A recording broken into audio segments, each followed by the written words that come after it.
Hey, hey, hey, it is Friday, January 5th, 2024, and this is pretty much our first show of the new year. I am Brandon Beliso. This is Success Never Sleeps, where we, as a collective of small business owners and particularly martial arts school owners, we try to figure out this thing called life, right? We want to be financially prosperous. We want to scale and monetize our businesses. We want to create different revenue streams. But ultimately, as human beings, we want to be happier. We want to live from purpose. We want to impact our community. So we come together. And every Friday, I try to offer you information and learning and life experience that has helped me. And that might simply inspire you to create your version of success, whatever that may be. But I think Kobe Bryant said it so well. I was reading something about him, and he said, I don't trip too much on the success thing, by itself because I fail every day when I miss, the game winning shot, those types of things. He said, really, success for me has always been about the consistency. So I'm going to challenge you with that in 2024 and say to you, please be consistent in whatever is. And then talk about consistent. There's Bob Poole. Bob Poole is always consistently here at Success Never Sleeps. He makes it part of his learning for him in Gold's martial arts, and I think that's powerful. So as you come aboard, say hello, tell me who you are, and put in your name in the name of your school. Because at the end of the show, we always do a drawing where we give away a consultation with me for about an hour. And Bob, you got to get yours scheduled in, right? Because Bob consistently was here, he won it, and you need to schedule that hour, sir. So make sure that if and when you're ready to do that, you do that. I am a new thinker. I am. And it's so ironic that my level of thinking has come into play um, at this point in my life. And it's so funny. Someone said to this guy in some, I don't know, reel, you know, you can do electrical, you can do plumbing, you can do, auto mechanic. How come you can do all those things? Did you go to a trade school? Did you learn it? You know what his answer was? I grew up poor. That was his answer. So you had to figure things out. You had to, fix things because you couldn't afford to hire somebody. And we didn't have YouTube videos. We didn't have even computers back then. So the common sense that came with having to figure something out because just by survival, right? I need water. I need water to brush my teeth, to take a shower, and this pipe is leaking. We had to go in there, rip open the wall, and replace that damn pipe. And it was trial and error. I remember the first time me and my dad did one, and we forgot to turn off the water. We didn't know where the water main was, and we went to remove this pipe, and everything started squirting out. That was crazy. That was crazy. So I think what I can offer you as a small business, as a martial arts school owner, as an individual, is that common sense. The common sense that comes with having to figure things out and not having resources available to you, such as money, YouTube videos, all of that, and just the empowerment that comes with that. So, one of the great things Walt Disney said when they would have meetings and things like that, and people had questions for him, his quick reply was always, "What do you think?" And so I challenge you with that today. I'm asking you, what do you think? Because you're the one who writes the check, you're the one who makes the decision, you're the one who has to execute. So learning to trust what you think is powerful. Hey, resilient martial arts, what's happening? What's happening? Bob has his alarm always set. Thank you, Bob. Respect martial arts. What's happening? SoCal. SoCal. Monique. Wonderful article, Monique. I loved it. I was so proud of you when I saw that post. And Jonathan, Impact Martial Arts. What's up, my brother? So, again, as you come on aboard, say hi. Because as I shared at the end of this broadcast, we digitally throw you in a random drawing and you'll get an hour of consultation with me. And so, to continue tooting my own little horn, I'll share that. I like thinking. I like looking at situations and going, how do we do this? So, but I gather data. And when Disney says asking people, what do you think? What he's really doing is getting people to be critical thinkers, right? That's super important. And I watched, like Conrad said, analysis paralysis. People just don't know what to do. So they go out there blindly and gather all this useless information No matter how much they wrap a bow on it and tell you it's super awesome and they'll get you a million students in 2 days, it's useless information if you don't have a purpose. It's useless information if you don't have at least a strategy and a business plan of 1 year, 3 year, 5 years of what your business is going to look like. You're just simply an information taker applying it randomly because you believe what? It's going to increase your bottom line. No way. Great companies are built over time.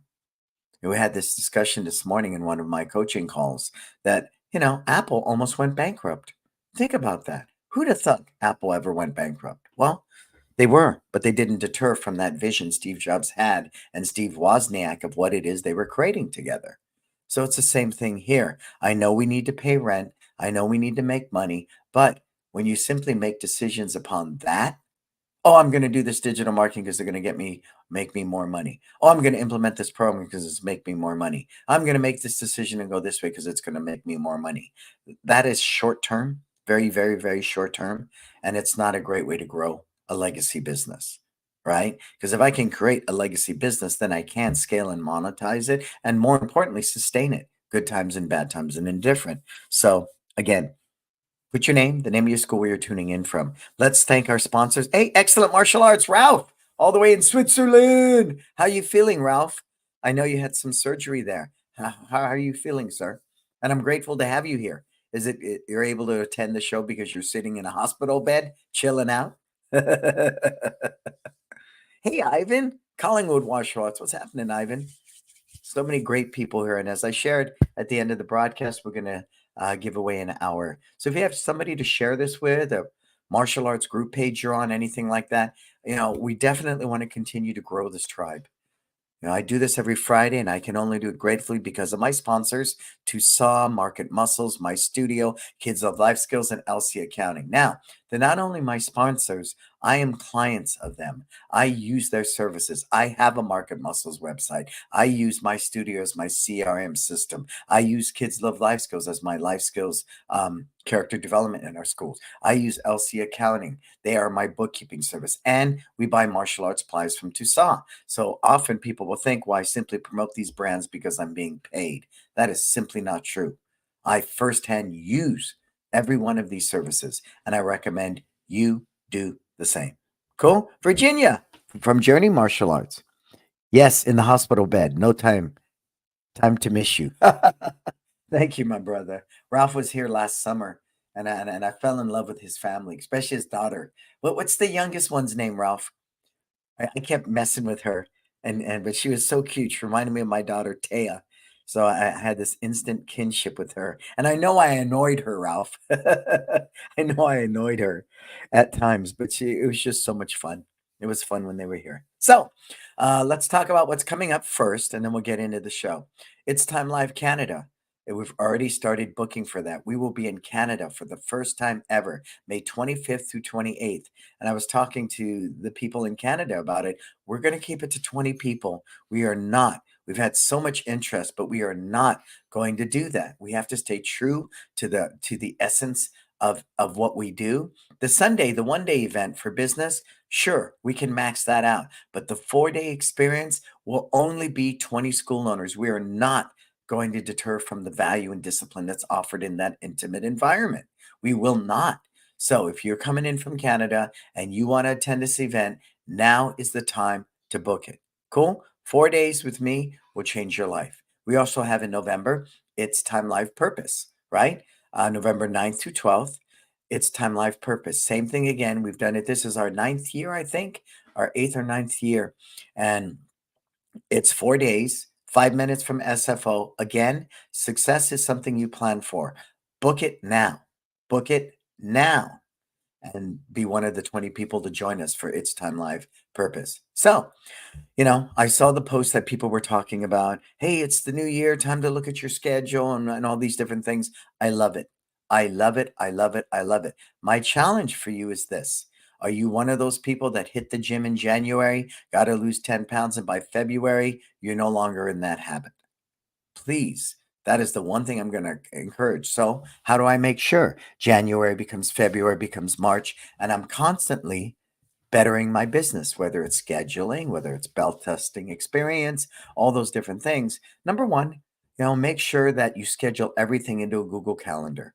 And it should be well balanced between personal development, curriculum development, staff development, all the different things, family time, saving, all those things. They should all be there. That's number one. And live and die by that. When it says bing, write a system. You sit down and write. When it says bing, move on to this. You own it. You own it. And you stay strict and you stay to it. Because every time you sabotage your success and you fall off the wagon, as one would say, and you don't have the discipline to continue those systems or whatever it is you're working on in your business, all you do is reduce your self worth. All you do is become the victim and the excuse person. Don't do that to yourself. So, journaling is powerful. Google Calendar is powerful. Accountability partners, partner up with another school owner and, make a commitment. Today, we're going to work on learning how to make a flyer in Canva, right? Maybe it's something as basic as that, but an accountability partner goes a far way. But they better be someone that challenges you, not some knucklehead that goes, that's right, let's not do the work. Let's just go eat a burger, right? Not that person, but a real accountability partner. True. And that's why, we're cultivating it now. We're not quite there yet, but we have It's Time group mentoring, right? I'm bringing my friends, Jason Smith, Marco Mazzola, Monique Washington. They've all worked with me in my wisdom, in my group mentoring. I've impacted their schools. Their success is their own, and they're very happy where things are in their business. So we're coming up with It's Time group mentoring, and it's going to be affordable. We really want to reach the average school owner, and simply, people can afford my wisdom. The average school owner. And I want to make sure you get the benefits of what we do as well. So please look for that. I would say by the end of this month, we're going to be able to launch that. We're very close. But for me, slow is the new fast, and doing things correctly is important. Important. So look for that as well. So what are we talking about today? Efficient and effective belt testing, right? So what does that mean for you? Start putting in your questions that you have right away. Who's got some good questions for me about belt testing? The first thing I really learned about belt testing is belt testing, as I always tell people, especially at black belt, I tell them, black belt testing shouldn't stress you out, right? Oh, camera, fix. Black belt test. Hey, Jimmy. What's up, Jimmy? How you doing, sir? Good to have you here. Manola, Malola. How do I say that? Malala striking martial arts. What's happening, sir? Um, Belt testing to me should be a celebration of all your hard work. If you prepare properly, if you do the training, right, you really, really, really should be a celebration of your hard work. Every test I've ever taken, first degree, second degree, I'm now in ninth degree, I attack that thing. I come in there with confidence. And again, Kobe Bryant, someone who God rest him, rest in peace. I respect a lot of his philosophy. And he said that I practice like I know nothing. I practice like a beginner. I practice like I have so much to learn. I practice like I'm the worst player on the court. But when I step on that court in the game, I do so with a sense of confidence to dominate. That's powerful. It's the same thing here. I practice every day like I know nothing. But when it's time to step on that mat and execute, I do so with a level of confidence that is unnerving. I unnerve my clients and we have Zoom calls because that sense of confidence needs to be there. So I start with that today because I'm going to ask you in your belt testing process, right? The first part is, do you prepare them properly? I watch so many videos where school owners take pride on, you know, throwing curveballs and doing all these weird things in the testing, right? And it really derails their students. It's almost like they want to make them look bad. Like there's nothing worse than to watch a 17-year-old kid in a black belt test, some skinny little 115-pound kid doing 30 rounds with all the black belts in the school. And some big heavyweight black belt steps up there, and this kid's in round 15, and he proceeds to kick the shit out of this kid. Who's ever seen that video? Post. Who's with me on that? Who's ever seen that one? Anybody? Post it.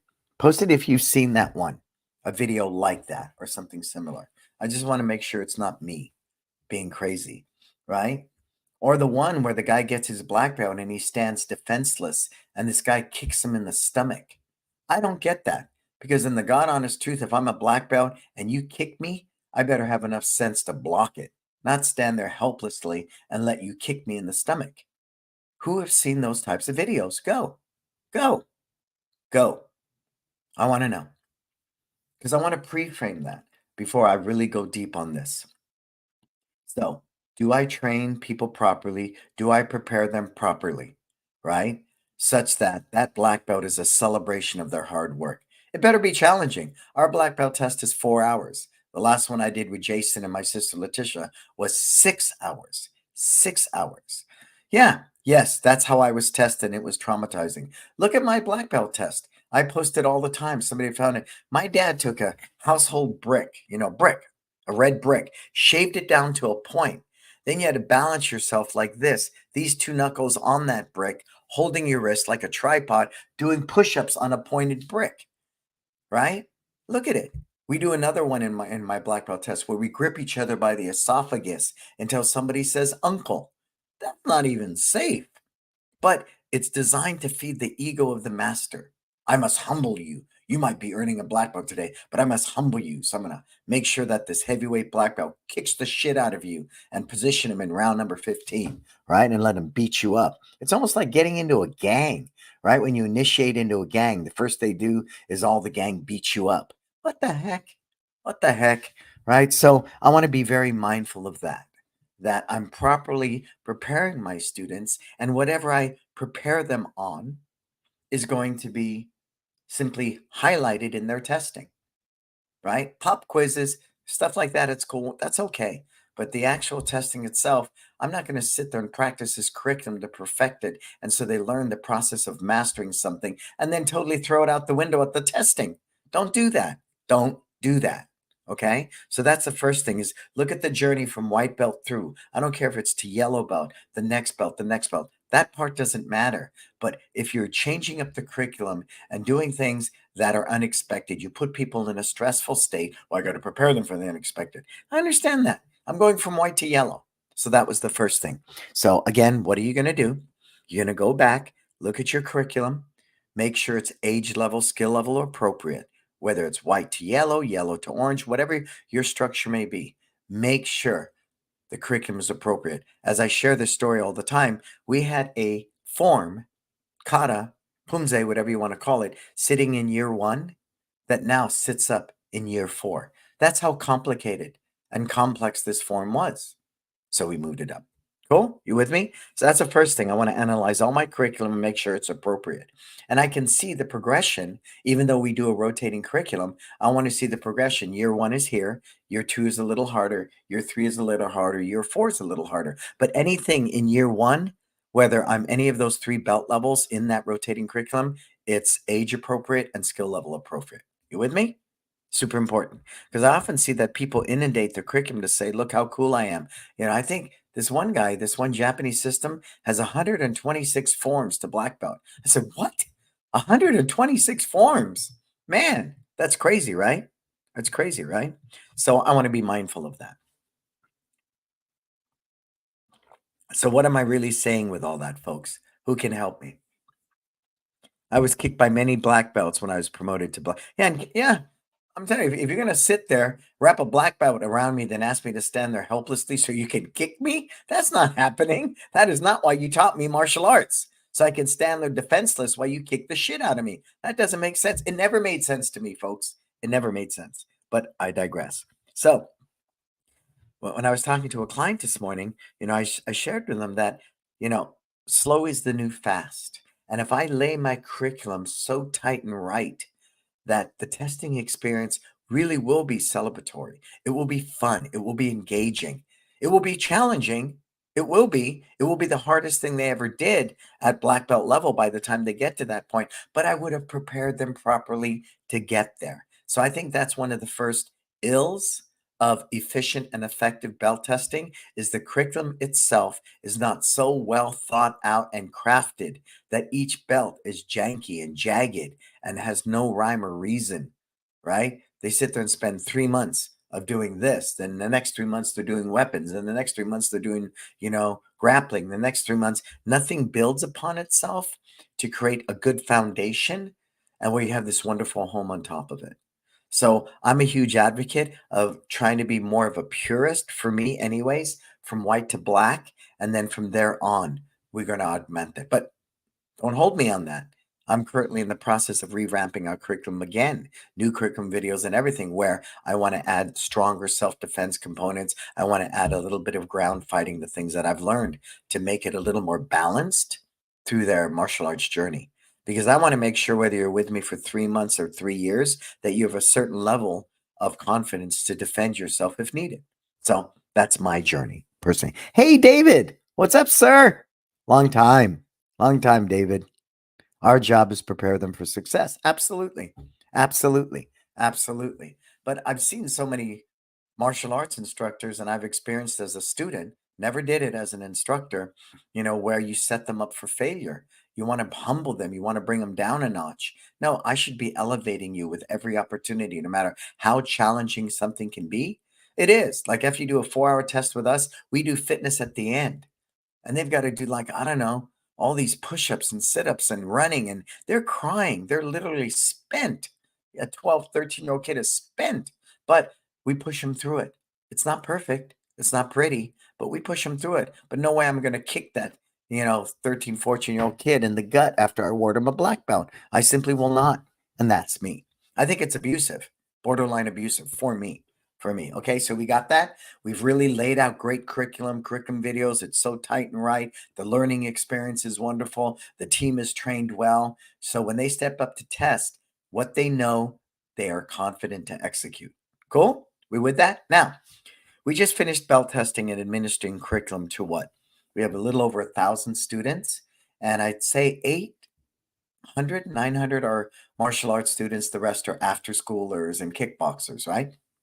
And so follow me on this. Again, because we have such a well-structured curriculum, we're coming into our new 3-month cycle. All right? Let's just say level 1. So in the 3-month cycle, there's 6 different colored stripes to earn.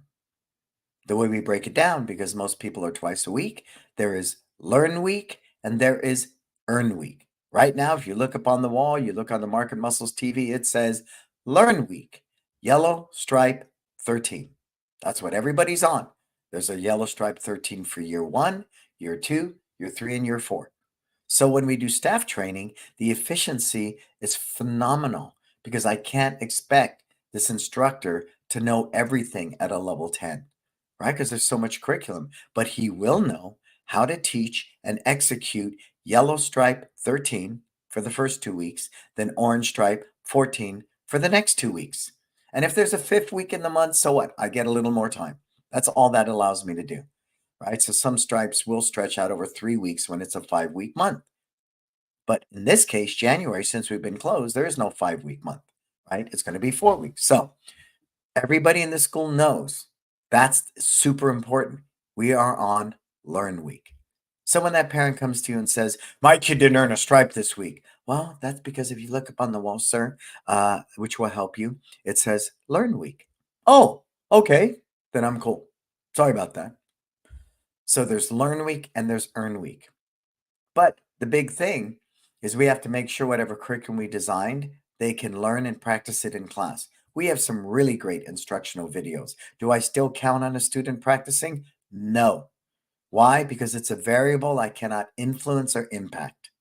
And I simply refuse to say, in order to belt test, your parents must sign off that you practiced every day for 15 minutes. I remember that song and dance. We want to promote your child, but you didn't submit the practice sheets. Oh, yeah, he did it. He did it. Just let me fill them out now.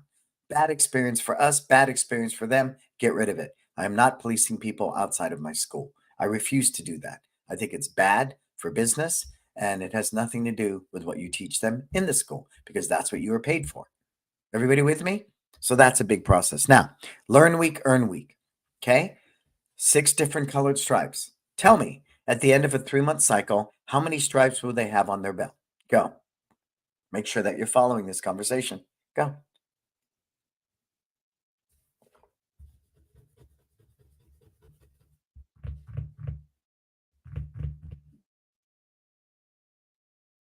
Put it in. Help me out. How many stripes at the end of a 3-month cycle? 6. Thank you, Stacy. Hey, you're there too, Stace. All right. Okay. So they have 6. So now, and this has always been very controversial. People will say to me, okay, so January, February, March. So when is our first testing cycle? April. When is our next one? August. When is our last one? December. Thank you, everybody, for replying. I appreciate you. I appreciate you. So it is 6. So we have learned that by following the school schedule and following that helps a lot. Now, Ralph is my good buddy. He's in Sweden. I always want to say Switzerland, Ralph. I don't know why I do that. He's in Sweden. Their testing cycle is different because people have vacations several times throughout the year. But stay with me on this. Let's stay with America right now. All right.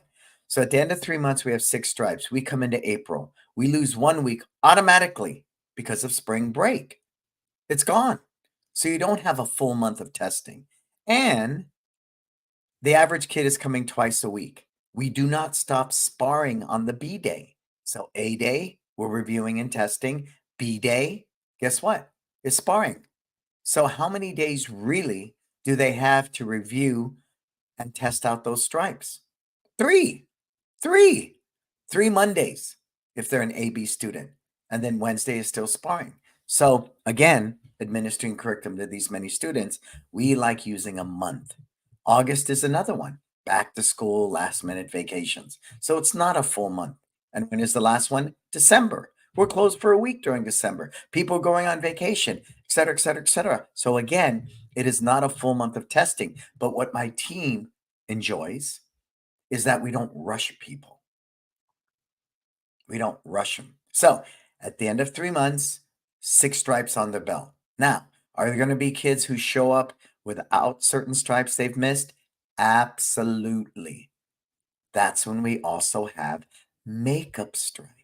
It's not uncommon for us to be in testing, review, and makeup stripe month to have a kid earn a missing stripe while we're reviewing it, and they pass their test on it in the same day. In the same day. Now, I've talked about the conversation that our belt testing is paperless. Now, go ahead and put in your questions if you have any. While I'm saying all this stuff, if you have a question regarding to what I'm saying, pop it in there, please. So, paperless, because number one, we do not charge belt testing fees, right? We integrated our belt testing fees into our pricing many years ago. It's one price, simple. No nickel and diming, because that perception, that when I really started to go down the rabbit hole in the martial arts industry, I wanted to eliminate that from my schools. I don't want anybody to feel like we're nickel and diming them. Oh, you're now this belt, you got to buy this weapon. Oh, you're this belt, you must get this new uniform. Oh, now you're this belt, you must attend these 3 workshops and pay more for it. I don't want to be part of that. I simply do not. And we had this conversation, me and Stephanie Seidel. There was a time in Disneyland, who's this old? When you go into Disneyland, they had different tickets, E tickets, C tickets, D tickets. Does anybody remember that? The little booklet at Disneyland where you would go in and use these different tickets for different rides? Well, it did exist. If they stripe and test in the same day, how do you know they have retained the material? Well, that's a wonderful question. Okay, let me share that with you. If you've been teaching it to them in class, they might have simply missed the earn week, right? If they can demonstrate it to you well, retention's not an issue. You know what retention is? Them not quitting. Well, had this discussion where, okay, I teach them a front kick at white belt. How do I know they're going to retain that information of doing a front kick? Anybody? I'm going to make sure the front kick is written into year 1, year 2, year 3, year 4, be it in a form, be it in a self-defense technique. So the retention of that information is the consistency of practicing that technique. Is it not? Right? That's really what it is. Because if you don't use it, you will lose it. I can bet, I can challenge it. Any of you right now that there's at least one form you've learned in your martial arts career you couldn't remember right now if I made you do it. If I brought you on camera right now, I've got at least 3 or 4. Kenpo's got so many forms. I would have to go back and look at a video reference. So you see where I'm going with that? So I think retention by itself is a huge misconception, right? It's a huge misconception. But stay with me. Like Bruce Lee said, I don't fear a man that's done 10,000 different kicks. I fear a man that's done one kick 10,000 times. So the retention is an inconsistency of practicing that technique week in and week out, year in and year out. That's my philosophy of that. So even though what I taught him in that front kick, he may have forgotten some of it, but I'll make sure he remembers it and I reinforce it in year 1, year 2, year 3, year 4. So that's a huge mindset shift. And I hope it's something you might consider embracing. Okay. So that's our philosophy with that. Because say it's a front kick and you earn the stripe in that class and it's review month. So you pass that. I know you're going to do that front kick 1,000 more billion times between that day and when you earn a black belt and beyond. Cool? All right. Hey, Vincent. Hey, Pareco. What's up? What's up? I just hit 140 students. For me, single owner and operator. That's great. It is. It really is. If you're owning and operating in school and you're running 140, 150 students charging somewhere between 150 and 200 bucks, and your overhead is considerably low, you're making a good living. But the volatility of that, if you get sick or hurt and couldn't work a day in your life, how long would it be before that business closed? So be mindful of that. Being a single owner operator is a wonderful thing, but it can be extremely volatile. And I would build some type of bench strength to shore that up. All right, getting back to the subject. So we come into review month. Some people will be missing stripes. They will. They will. Opportunity to do makeup stripes. Makeup stripes. That's super important. But it's not uncommon because someone simply missed earn week to make up that stripe in class and to pass that stripe in class. So when we come into belt testing month, how many stripes on our belt? Like Stacy said, 6. 6 different colored stripes. Because I believe it's smaller chunks. People feel like they're progressing better. I know a lot of schools will do 1 stripe a month and they're kind of working on 3 or 4 stripes simultaneously. I don't recommend that. I recommend learn week, earn week. That's it. That way I'm hyper focused on one piece of the curriculum. I've learned it. I practice with the videos. I've drilled it in class. I've earned my stripe. Move on to the next. So that's the other joy of review month, makeup stripes, and testing month. You get to review that curriculum. But make no mistake, retaining it will be the mastery over time. So you want to make sure whatever curriculum you design, that if it's a particular technique, that it's reinforced in variations in year 2, year 3, year 4, year 5. You with me? Awesome. Okay. So now with that said, how are we paperless? Right? That's the big question. Well, one, we eliminated belt testing fees. So we're not sitting there and trying to, you are now, nominated for the next belt. Pay this fee and da da da da da. We do not do that. We don't. The time and administrative cost with the number of students we had made no sense in the world to me. Okay, so stay with me on this. We walk around with Sharpies. Me and the team has Sharpies. So as soon as we finish month 3, we're going to say it's the brown stripe. Normally for us, the last 2 stripes, red and brown, are some sort of form because Kenpo is form centric, right? Kata centric. So when we come into review month, what stripes do we start with? The last ones they've learned, the hardest ones, the ones that are most fresh in their brain. So the first couple of stripes, yellow, orange, green, and blue, those are basically punching exercises, kicking sets, very basic sparring drills, very basic. And we leave the kata. Sometimes katas cover 3 stripes, blue, red, and brown. So when we come into the review and testing month, the first thing we begin with is the stripes they just finished, the ones that are fresh on their mind, and the ones that were the hardest. So at the end of the class, we sign the stripe. So by week 2 or 3, I want to see all those stripes signed. Once the stripe is all signed, the instructor simply grabs the belts. The belts have been pre-prepared. How do we do that? Well, here's an example. We just finished belt testing. So we go into my studio and we update mass ranking all at once. Boom. Guess what happens next? We inventory belts and we go back in, we print certificates for April now. So all the new orange belt certificates are being printed for people moving up to orange belt in April. We take the certificate, we wrap it around the belt with a couple of rubber bands, just like you get a diploma in high school. You with me? Who's with me on this? So we're not scrambling to order belts at the last minute. Someone didn't deliver my belts. Which way? I'm running down to the local martial arts supply vendor to grab a belt. Who's ever had to do that? We all have, right? Every one of us that had that one belt testing where we're missing a belt. It's not the right size. They didn't deliver it to us on time. We have all been there. And so I wanted to eliminate that. So right now, my admin team is methodically updating all the belt ranks. So now we can mass produce certificates right out of my studio.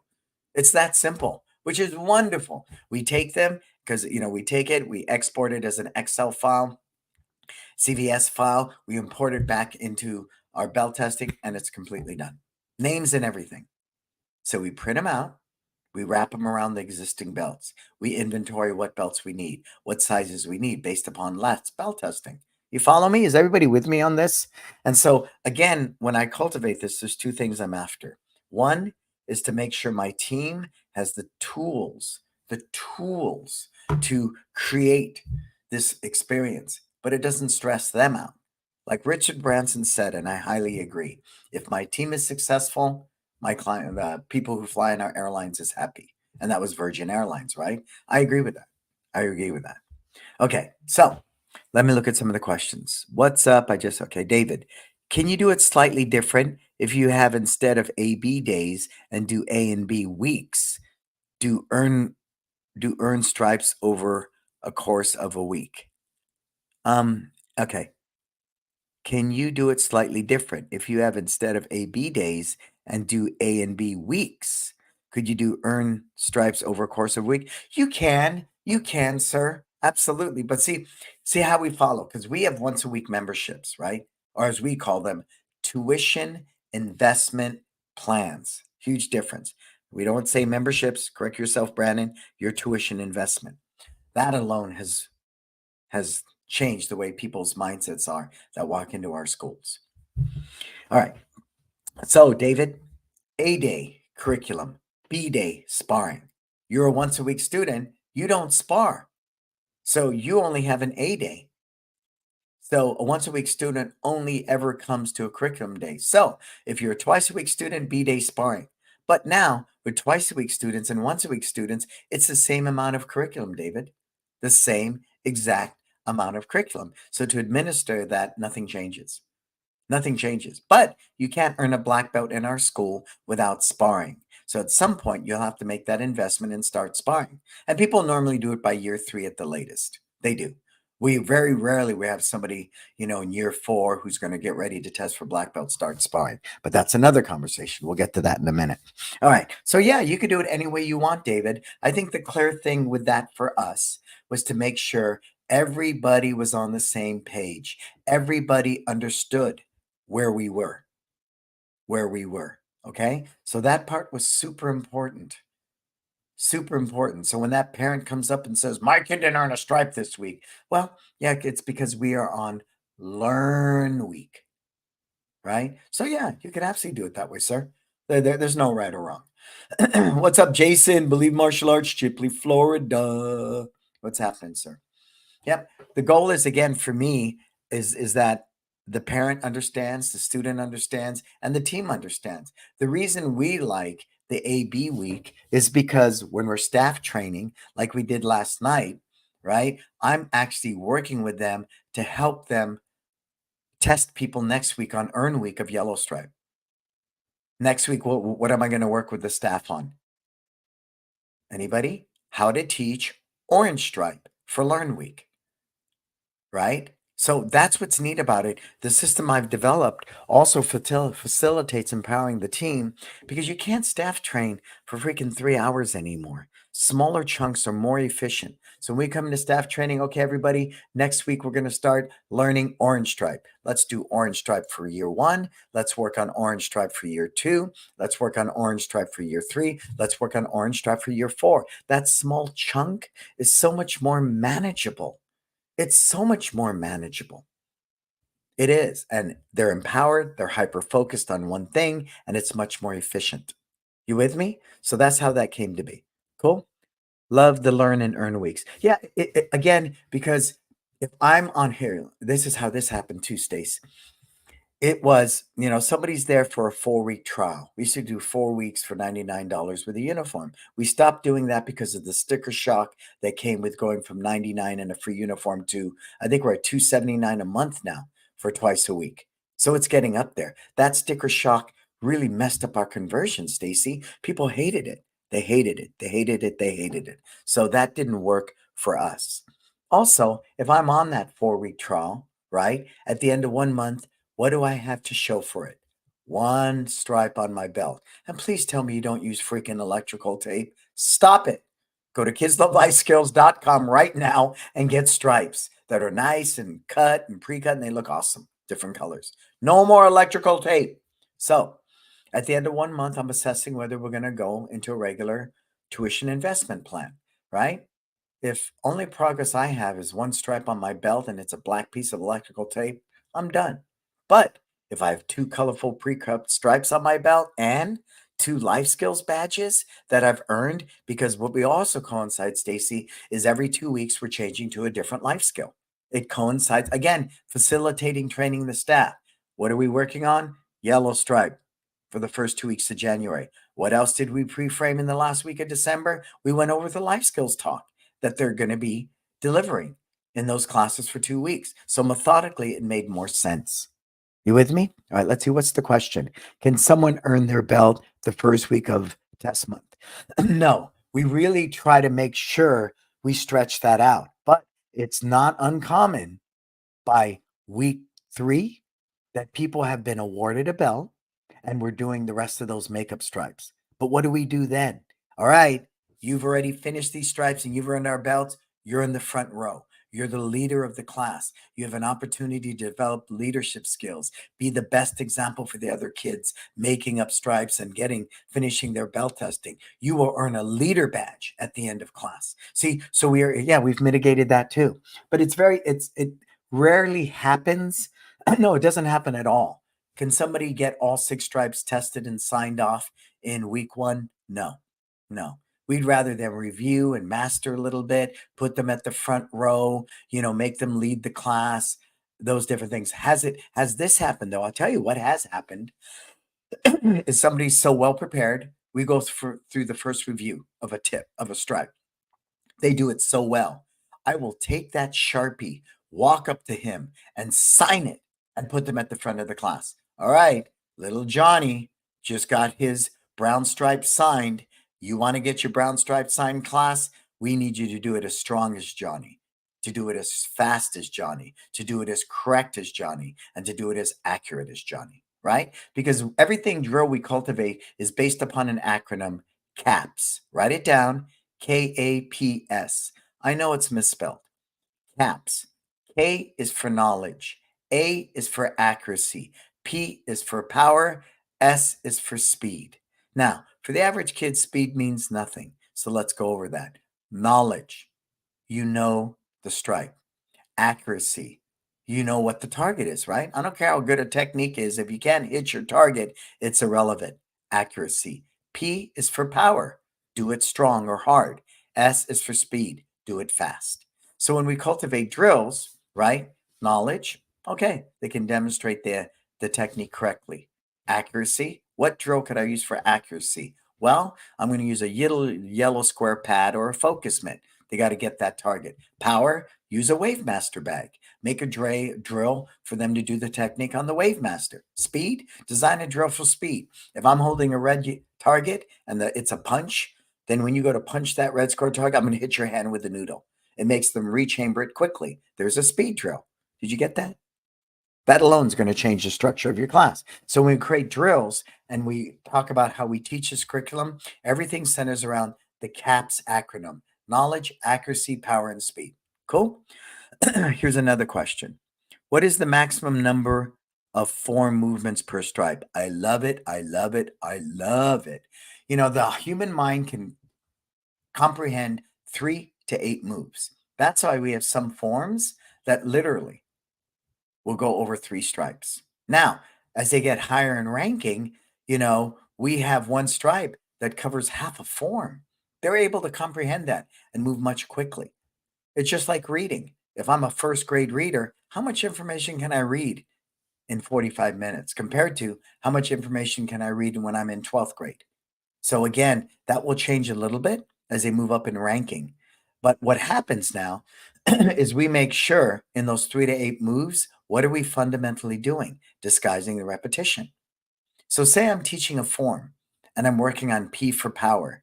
Do I have to do all 8 moves of that stripe for power? No, I could do 3 of them for power. And the 4th move, I make contact with a wave master bag. Everybody with me on that? So hypothetically, we have a move: block, double punch, front kick, chop. I'm not doing that chop on a wave master bag because it's vertical, but I will go block, double punch the bag, front kick the bag, and then chop the dead air. You with me? So things like that, change the whole structure. But that's what I love to do. I can teach one cross punch for 45 minutes, and you will feel like you're learning 20 different techniques because I'm really big on disguising the repetition and making it fun. So we're learning to master that technique. And that's why most schools will teach 50 techniques because they're bored. My goal is to teach proficient martial artists. You with me? So, yeah, 3 to 8 moves is what the human mind, study it, Google it. What can the human mind comprehend?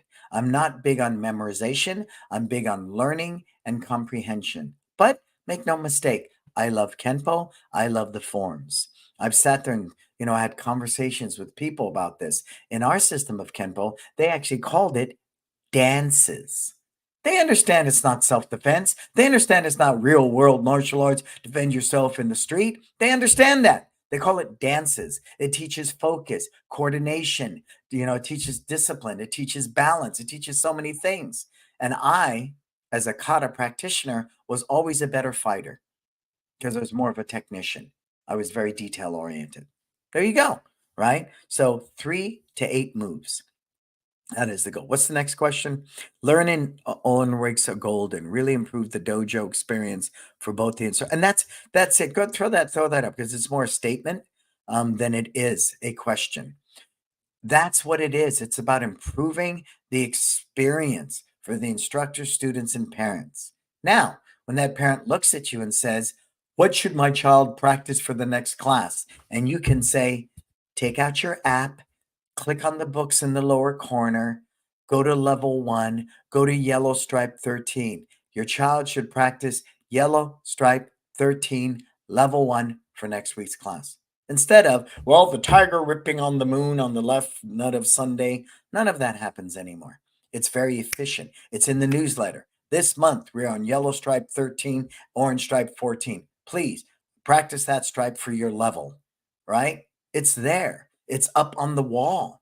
It's announced in class when the instructor demos the technique. All right, this week we're learning yellow stripe 13. It's a real cool move that Michelangelo did in the Ninja Turtle move. It looks like this. Ba-da-da-da-da. And they demonstrate that technique like it's the freaking finale of an Avenger movie. And then they teach it. Yeah, curriculum design to me is monumental. It is the core product we deliver.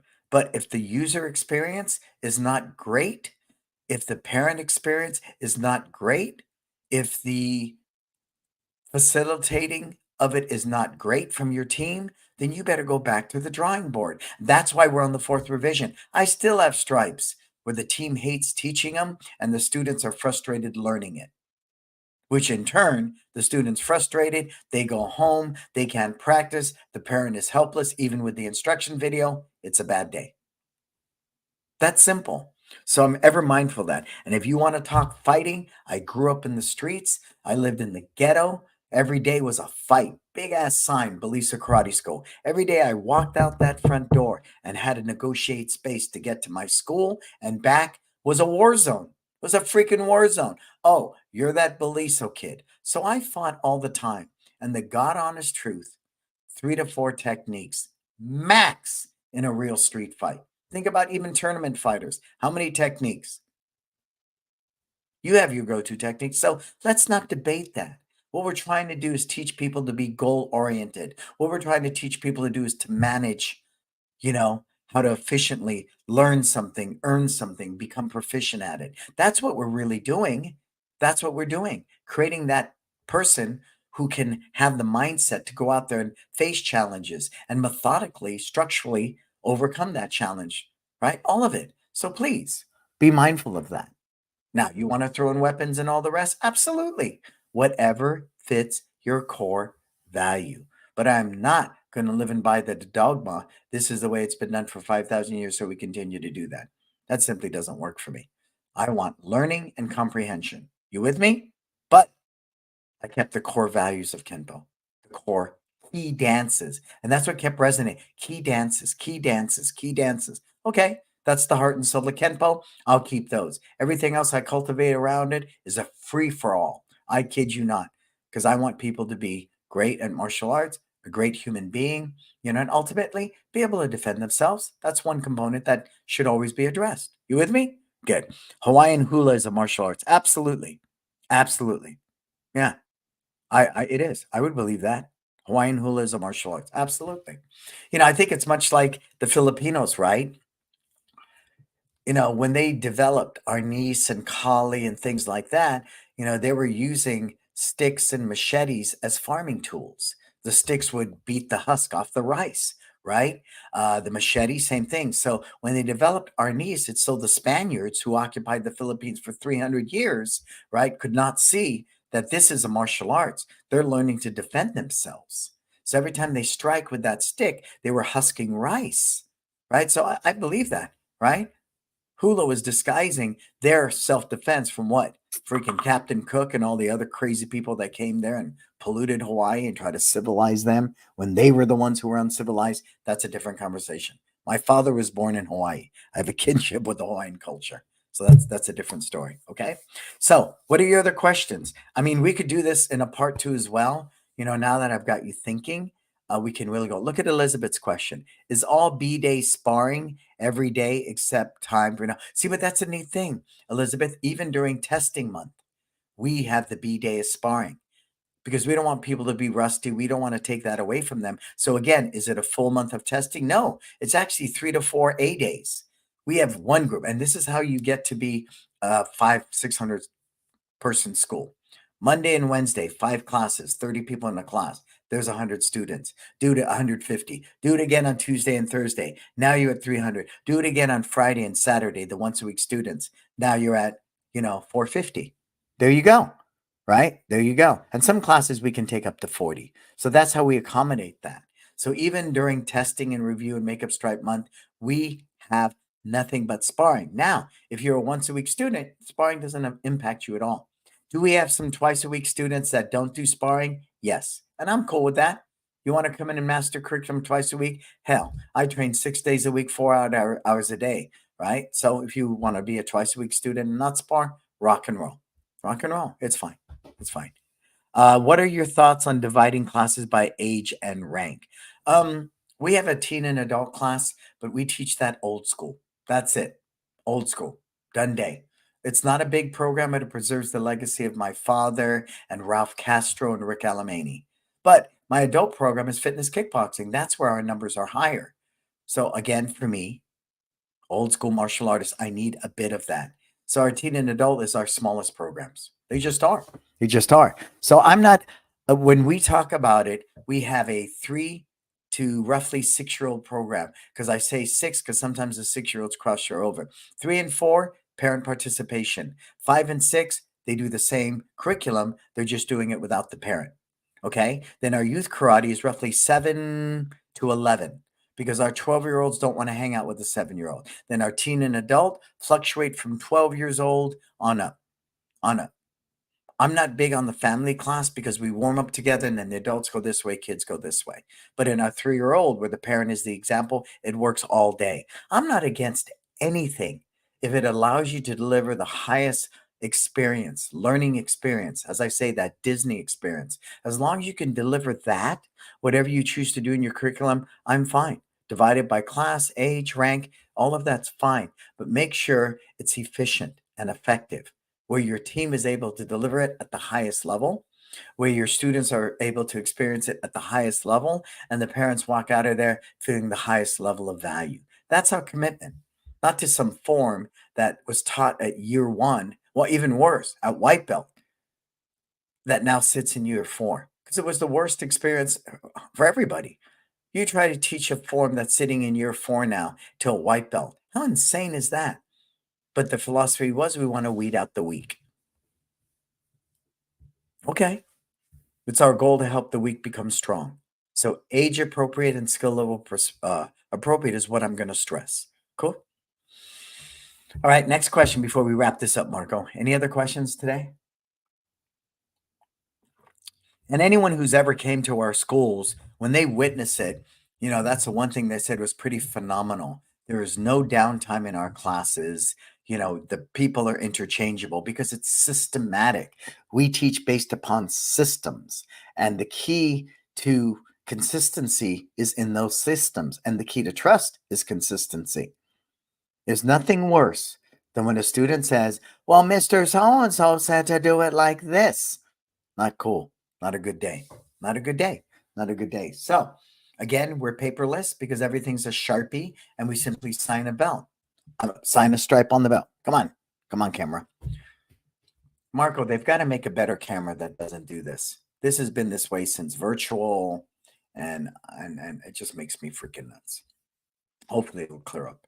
Otherwise, you'll be looking at me at the YouTube replay of this going, is my vision getting blurry? Have I been staring at Brannon too long for an hour? Fix. Let's see. Ready, set, go. Ready, set, go. Am I there? Oh, shit. Can you fix that, Marco, or do I have to fix that? That's right. I'm going to stay with it because we're almost done. See, that's the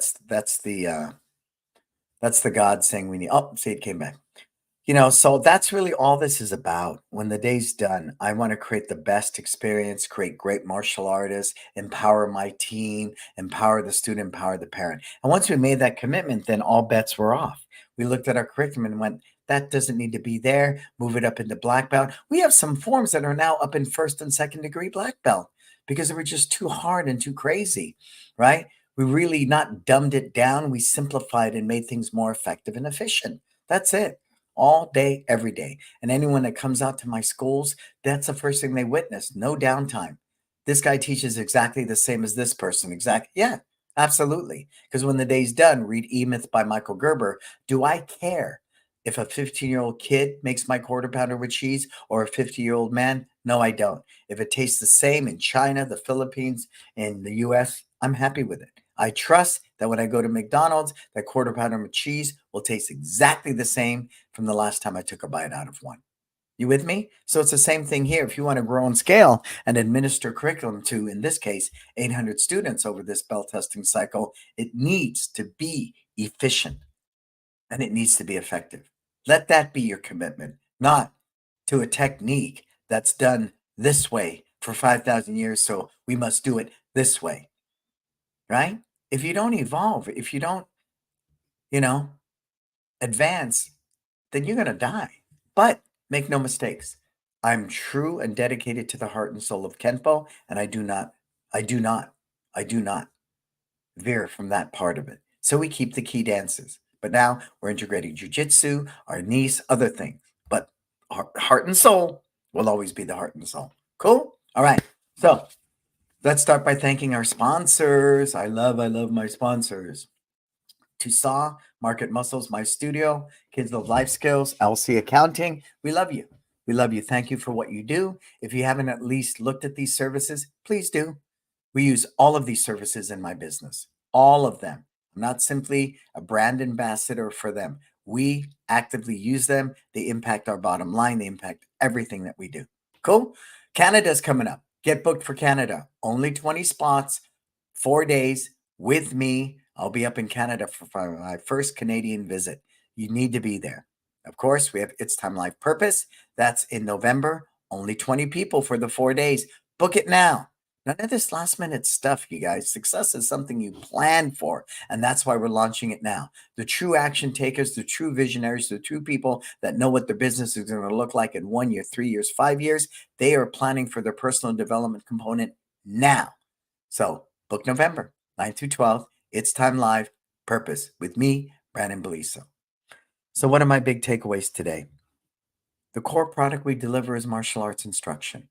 So the recipes in my restaurant must be tight and right. Number two, the team must be trained really, really, really, really well. I don't care how good the food is in that restaurant. If that wait staff sucks, the user experience is horrible. So I spend a lot of time, I spend a lot of investment on curriculum development and staff training and paying our staff really well, really well. I enjoy the fact that my core team is the age of 28 to like 60 now, and they're badass. They're badass. But you better have 401ks. You better have, competitive pay. You better have a sick leave, vacation to pay. You better be a company people want to work for, or they simply cannot, and they have to go elsewhere. Right? So you guys that rave, you make 50% net, you're probably doing all the work yourself, and whatever assistance you have, you're paying very low wages. I pay a lot for my team, a lot. And I'm okay with that because I'm sitting here talking to you while camps are running right now for winter. There you go, right? There you go. So those are the two things, right? The curriculum, the staff, and then, of course, the ambiance, what we create around it. Are all your pads new? Do the instructors use the same pad for whatever curriculum? If I'm teaching a cross punch, does everybody use the same red square target for accuracy? Does everybody use the same Wave Master bag for power? Does everybody, that even right down to that? So you take the guesswork out. I don't want to leave the team to their own devices. I want to set them up for success. I can only do that by writing the systems to train them to how to teach that stripe, to how to teach it. Cool? No electrical tape, right? Everyone went to kidslovelifeskills.com and you bought stripes? Come on, tell me you're going to do that. No more electrical tape. That is not the Disney experience, sitting there with electrical tape. It sucks. Plus, when I look at somebody's belt with 3 different black stripes, that doesn't tell me anything. 6 different colored stripes lets me know what curriculum they know in that cycle.